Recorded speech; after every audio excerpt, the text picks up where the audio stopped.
আজকের ব্লগটার শুরুতেই বলবো যে আজকের ব্লগটা কোনো ঘোরা বেড়ানো বা খাওয়া দাওয়া বিষয়ক ব্লগ না।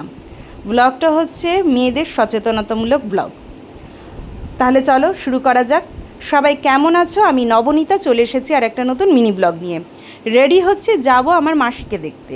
আমার মাসির গত সপ্তাহে ইউট্রাস অপারেশন হয়েছে। বাইরে ছিল মুষলধারে বৃষ্টিকে উপেক্ষা করেই প্রায় আমরা বেরিয়ে পড়েছিলাম। আর ওই যে দূরে বসে আছে আমার মাসি।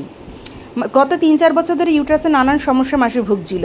হোমিওপ্যাথি, অ্যালোপ্যাথিক, আয়ুর্বেদিক সব করে লাস্টে অপারেশন করতে হয়। 6-7 বছর আগে আমার মাকে নিয়েও ঠিক একই সমস্যা আমি ভুগেছি, লাস্টে সেই অপারেশনই করতে হয়।